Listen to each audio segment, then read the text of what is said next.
আমি কিন্তু ইচ্ছাকৃতভাবে আমার বউকে বিয়ে করি নাই, আমাকে জোর করে আর কি বিয়ে করাইছে। বিয়েটা তো জোর করে করাইছে এইটা বুঝতে পারছি, কিন্তু প্রেগন্যান্টটা কিভাবে হইলো এটাও কি কেউ জোর করেই করাইছে নাকি কেউ জোর কইরা করছে?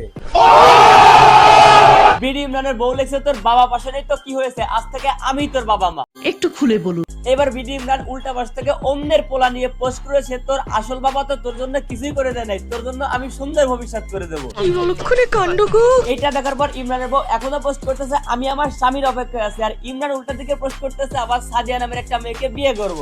আমনের কথাবার্তা হলে মুই সাইডটা ধরে আশ রাখতে পারি না। এত কিছুর পরে যখন ঝামেলায় ঘেটু বাইতে গেছে তখন এই বিডি ইমরান এসে বলতেছে ওরা নাকি কে জোর করে বিয়ে করাইছে। আমি কিন্তু ইচ্ছাকৃতভাবে আমার বউকে বিয়ে করি নাই, আমাকে জোর করে আর কি বিয়ে করাইছে। বিয়েটা তো জোর করে করাইছে এইটা বুঝতে পারছি, কিন্তু প্রেগন্যান্টটা কিভাবে হইলো এটাও কি কেউ জোর করেই করাইছে নাকি কেউ জোর কইরা করছে?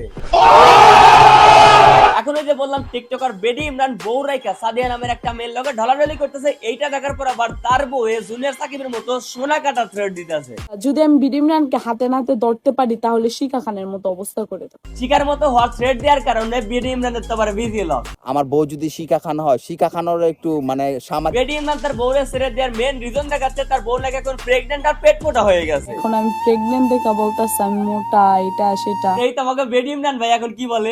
আমার বউ এখন কিছুই করতে পারে না এবং আমাকে কিছু করে খাওয়াতে পারে না। দ্যাটস ওয়াই হচ্ছে আমি সাদিয়ার কাছে আসছি। সাদিয়া আচ্ছা ভাই আপনি সাদিয়া আপার থেকে কি এমন পান? আর যার থেকে আমি সবসময় মানসিক শান্তি পাই, আচ্ছা সাদিয়া আপার থেকে আর কি কি পান? আমাকে সে সবকিছু মানে পূরণ করে দেয়, যেটা আমার বউ পূরণ করতে পারে না। তাই জান্নাত তো বড় হয়ে দেখবে তাদের বাবা মায়ের গোপন লিঙ্ক, আর তোদের সন্তান বড় হয়ে দেখবে তোদের এই সস্তা নাটক। বিডি ইমরানের বউ থেকে কিন্তু আমি সুন্দর। তোর বাচ্চার সিজারের খরচ উঠানোর জন্য এই সস্তা নাটকের স্ক্রিপ্ট রাইটার কে? স্যান্ডি শাহ না, মানে স্যান্ডি শাহ না লিখলে তো স্ক্রিপ্টটা একটু বাজে হওয়ার কথা ছিল না।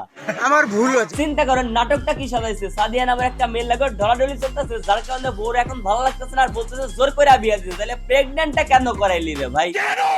কেনর উত্তর নিতে হবে এই বেডি ইমরানের বাবা মা এবং এই বেডি ইমরানের বউয়ের বাবা মার থেকে। এমনও হইতে পারে তাদের সামনে এই সমস্ত ভিডিও এখন রেকর্ড হইতাছে। আমার প্রোমো কোড ইউজ করুন। স্বামী অন্য মেয়ের সাথে ভিডিও করলে পরকিয়া করলে এটা কোনো মেয়েই সহ্য করতে পারে না। কি মনে করছেন এই মাইয়াটা অনেক কষ্টে আছে? আরে ভাই থামেন, এমন হইতে পারে এই মাইয়ার এই ভিডিওটা রেকর্ডের সময় ক্যামেরাম্যান ছিল বিডি ইমরান স্বয়ং নিজে। বিজয় থেকে সাদিয়াকে আমি ডিভোর্স করামো। আর ইমরানের এই সস্তা ডায়লগটা হয়তো ওর বউয়ের শিখে দেওয়া ছিল। ওই যে বললাম ভাই সবই সিজারের খরচ উঠানোর ধান্দা।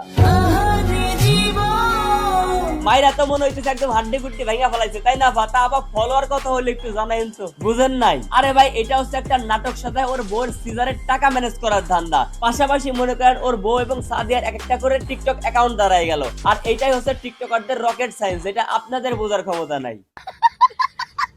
আমার জীবনটা নাকি আলবি ভাইয়ের বউ ইকরাপুর মতো হয়ে যাবে। বোন তোর এই সস্তা বাজে নাটকের অভিনয় থেকে মনে হইতেছে তোরা হাঁটু পানিতে শুবাই। শুক্র শুক্র 2 দিন মনে কর স্বামীর ঘরে এসে স্বামীর মতো সস্তা নাটক বানানো শিখা গেছো। এই সমস্ত নাটক ফাটক করা বাদ দিয়ে একটা কাজ করবেন, আমার চ্যানেলটা নিচে ক্লিক করে সাবস্ক্রাইব করে ঘরে বসে বিনোদনের শরীর ফিট থাকবে, সুস্থ থাকবে, মনও ভালো থাকবে। কারে নতুন কি কস? তো আজকের ভিডিও এই পর্যন্ত। এই ভিডিও কেমন লাগলো কমেন্ট করেন, ভালো লাগলে লাইক করেন, পেজ হলো ফলো করেন আর ইউটিউব চ্যানেলকে সাবস্ক্রাইব করেন।